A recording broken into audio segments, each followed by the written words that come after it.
أعوذ بالله من الشيطان الرجيم. بسم الله الرحمن الرحيم. الرحمن علم القرآن خلق الإنسان علمه البيان. الشمس والقمر بحسبان والنجم والشجر يسجدان والسماء رفعها ووضع الميزان ألا تطغوا في الميزان وأقيموا الوزن بالقسط ولا تخسروا الميزان والأرض وضعها للأنام فيها فاكهة والنخل ذات الأكمام والحب ذو العصف والريحان فبأي آلاء ربكما تكذبان خلق الإنسان من صلصال كالفخار وخلق الجن من مارج من نار فبأي آلاء ربكما تكذبان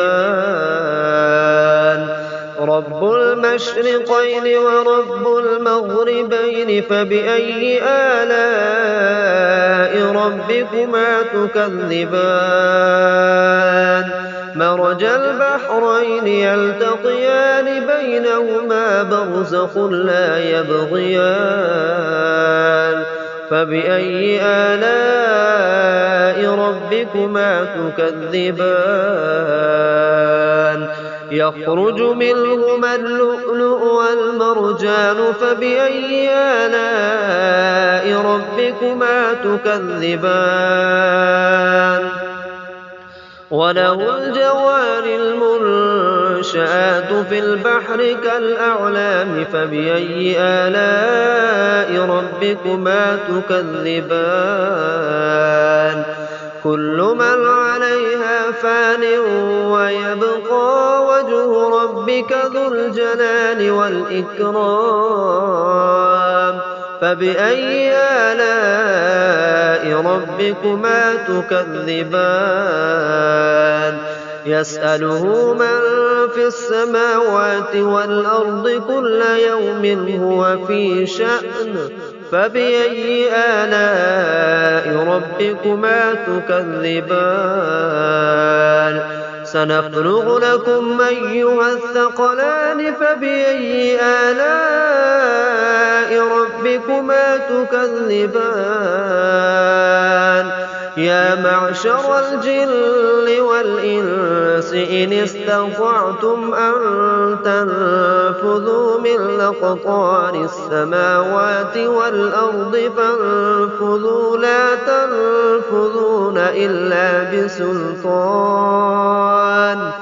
فبأي آلاء ربكما تكذبان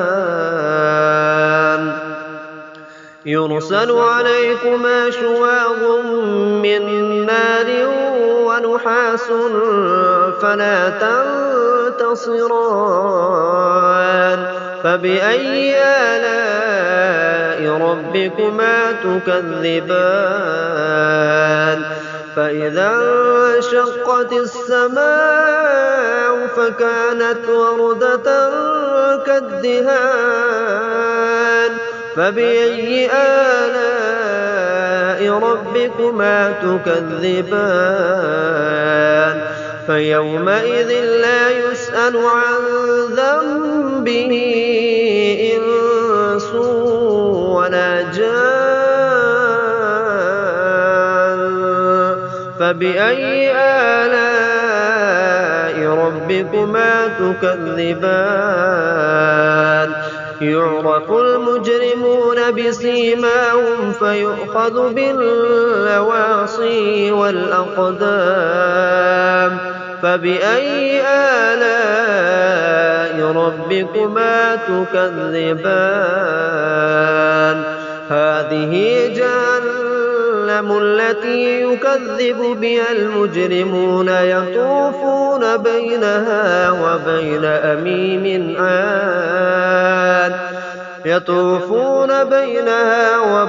حميم آن فبأي آلاء ربكما تكذبان ولمن خاف مقام ربه جنتان فبأي آلاء ربكما تكذبان ذواتا أفنان فبأي آلاء ربكما تكذبان فيهما عينان تجريان فبأي آلاء ربكما تكذبان فيهما من كل فاكهة زوجان فبأي آلاء ربكما تكذبان متكئين على فرش بطائنها من استبرق وجنى الجنتين دان فبأي آلاء ربكما تكذبان فيهن قاصرات الطرف لم يطمثهن إنس قبلهم ولا جان فبأي آلاء ربكما تكذبان كأنهن الياقوت والمرجان فبأي آلاء ربكما تكذبان هل جزاء الإحسان إلا الإحسان فبأي آلاء ربكما تكذبان ومن دونهما جنتان فبأي آلاء ربكما تكذبان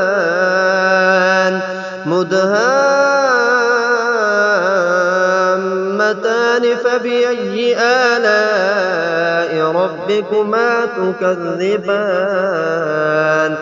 فيهما عينان نضاختان فبأي آلاء ربكما تكذبان فيهما فاكهة ونخل ورمان فبأي آلاء ربكما تكذبان فيهن خيرات حسان فبأي آلاء ربكما تكذبان حور مقصورات في الخيام فبأي آلاء ربكما تكذبان لم يطمثهن إنس قبلهم ولا جان فبأي آلاء ربكما تكذبان متكئين على رفرف خضر وعبقري الحسان فبأي آلاء ربكما تكذبان تبارك اسم ربك ذي الجلال والإكرام صدق الله مولانا العظيم بسم الله الرحمن الرحيم ياسين والقرآن الحكيم إنك لمن المرسلين على صراط مستقيم تنزيل العزيز الرحيم لتنذر قوما ما أنذر أنذر آباؤهم فهم غافلون لقد حق القول على أكثرهم فهم لا يؤمنون إنا جعلنا في أعناقهم أغلالا فهي إلى الأذقان فهم مقمحون وجعلنا من بين أيديهم سدا ومن خلفهم سدا فأغشيناهم فهم لا يبصرون وسواء عليهم أأنذرتهم أم لم تنذرهم لا يؤمنون إنما تنذر من اتبع الذكر وخشي الرحمن بالغيب فبشره بمغفرة وأجر كريم إنا نحن نحيي الموتى ونكتب ما قدموا وآثارهم وكل شيء أحصيناه في إمام مبين واضرب لهم مثلا أصحاب القرية إذ جاءها المرسلون إذ أرسلنا إليهم اثنين فكذبوهما فعززنا بثالث فقالوا إنا إليكم مرسلون قالوا ما أنتم إلا بشر مثلنا وما أنزل الرحمن من شيء إن أنتم إلا تكذبون قالوا ربنا يعلم إنا إليكم لمرسلون وما علينا إلا البلاغ المبين قالوا إنا تطيرنا بكم لئن لم تنتهوا لنرجمنكم وليمسنكم منا عذاب أليم قالوا طائركم معكم أئن ذكرتم بل أنتم قوم مسرفون وجاء من أقصى المدينة رجل يسعى قال يا قوم اتبعوا المرسلين اتبعوا من لا يسألكم أجرا وهم مهتدون وما لي لا أعبد الذي فطرني وإليه ترجعون أأتخذ من دونه آلهة إن يردني الرحمن بضر لا تغن عني شفاعتهم شيئا ولا ينقذون إني إذا لفي ضلال مبين إني آمنت بربكم فاسمعون قيل ادخل الجنة قال يا ليت قومي يعلمون بما غفر لي ربي وجعلني من المكرمين وما أنزلنا على قومه من بعده من جند من السماء وما كنا منزلين إن كانت إلا صيحة واحدة فإذا هم خامدون يا حسرة على العباد ما يأتيهم من رسول إلا كانوا به يستهزئون ألم يروا كم أهلكنا قبلهم من القرون أنهم إليهم لا يرجعون وإن كل لما جميع لدينا محضرون وآية لهم الأرض الميتة أحييناها وأخرجنا منها حبا فمنه يأكلون وجعلنا فيها جنات من نخيل وأعناب وفجرنا فيها من العيون ليأكلوا من ثمره وما عملته أيديهم أفلا يشكرون سبحان الذي خلق الأزواج كلها مما تنبت الأرض ومن أنفسهم ومما لا يعلمون وآية لهم الليل نسلخ منه النهار فإذا هم مظلمون والشمس تجري لمستقر لها ذلك تقدير العزيز العليم والقمر قدرناه منازل حتى عاد كالعرجون القديم لا الشمس ينبغي لها أن تدرك القمر ولا الليل سابق النهار وكل في فلك يسبحون وآية لهم أنا حملنا ذريتهم في الفلك المشحون وخلقنا لهم من مثله ما يركبون وإن نشأ نغرقهم فلا صريخ لهم ولا هم ينقذون إلا رحمة منا ومتاعا إلى حين وإذا قيل لهم اتقوا ما بين أيديكم وما خلفكم لعلكم ترحمون وما تأتيهم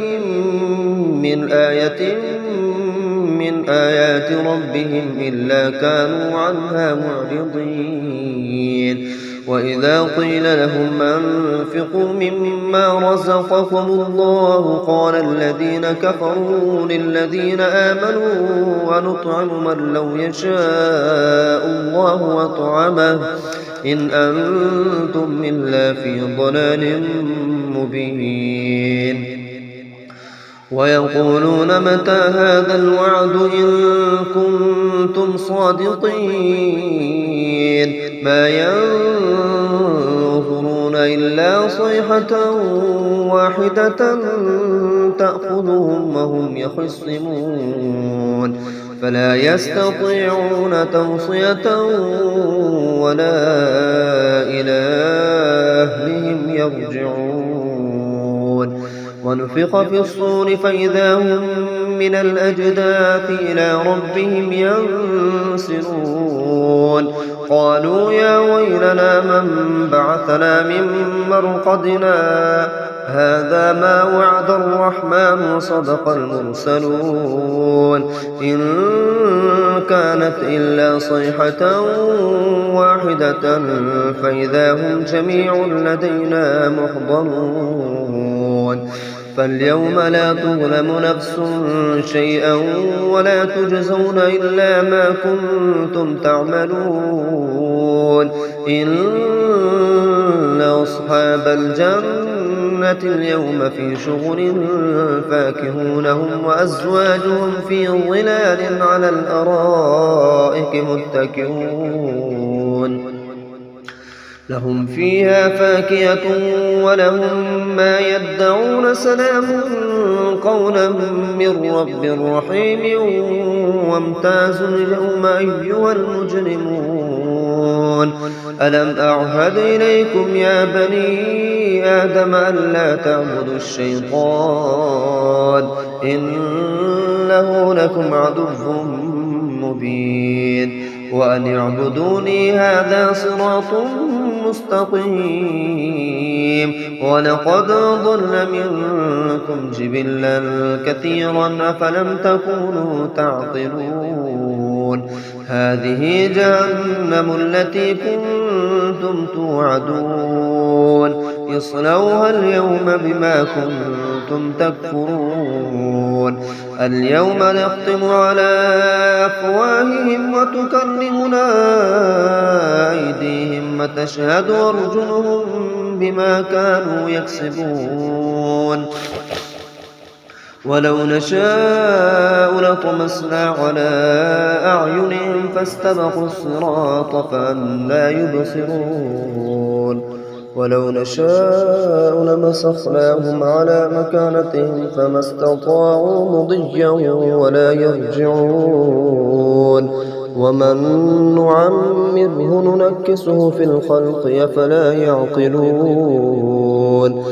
وما علمناه الشعر وما ينبغي له إن هو إلا ذكر وقرآن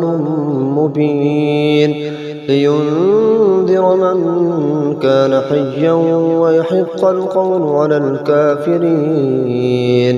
أولم يروا أنا خلقنا لهم مما عملت أيدينا أنعاما فهم لها مالكون وذللناها لهم فمنها ركوبهم ومنها يأكلون ولهم فيها منافع ومشارب وفلا يشكرون واتخذوا من دون الله آلهة لعلهم ينصرون لا يستطيعون نصرهم وهم لهم جند محضرون فلا يحزنك قولهم إنا نعلم ما يسرون وما يعلنون